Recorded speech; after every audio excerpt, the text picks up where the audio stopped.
नमस्कार।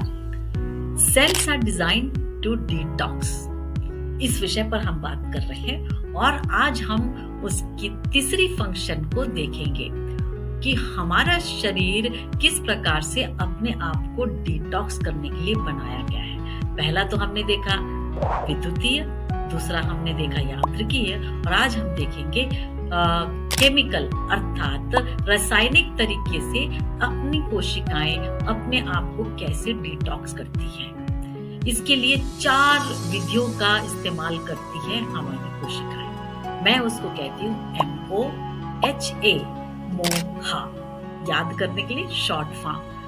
अब M stands for मन की शक्ति मतलब mind power, O oxidation, H hydration और A एंटीऑक्सीडेशन। अब माइंड पावर जो होता है, मन की शक्ति जो होती है, वह आपको लगेगा कि ये रासायनिक क्रिया कैसे हो सकती है। बिल्कुल बता देती हूँ, ये रासायनिक क्रिया इसीलिए है क्योंकि ये हमारे अंतःस्रावी ग्रंथियों के ऊपर कार्य करती है अर्थात एंडोक्राइन सिस्टम। एंडोक्राइन की जो कोशिकाएं होती हैं वह केमिकल प्रोड्यूस करती है हमारे मन के विचारों के अनुसार। क्या बात है। तो मन की जो शक्ति है उसमें 3 चीजों का इस्तेमाल होता है बनने के लिए। आपको मन की शक्ति चाहिए ना, तो क्या चाहिए? इंफॉर्मेशन मतलब जानकारी चाहिए, क्यों, क्या, कैसे, कब, कहाँ इत्यादि। उसके बाद ये जानकारी विचारों में बदल जाती है तुरंत, और जो विचार होते हैं वह शक्तिशाली होते हैं और इस शक्ति को मूव करने के लिए, दिशा दिखाने के लिए आवेश अर्थात चार्ज की जरूरत होती है और वो चार्ज मिलता है इमोशन से।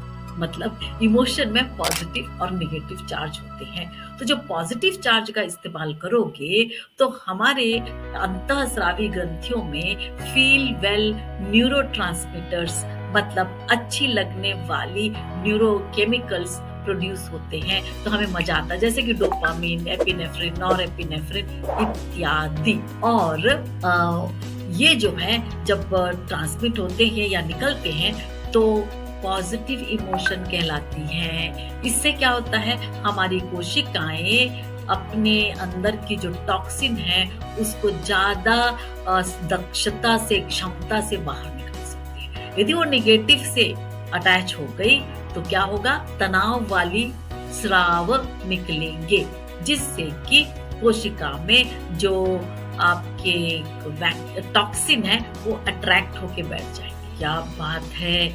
मतलब जो टेंशन लेने वाले हैं वो बीमार क्यों पड़ते हैं, अब समझ में आया। और जो खुश रहते हैं वो क्यों जल्दी ठीक हो जाते हैं।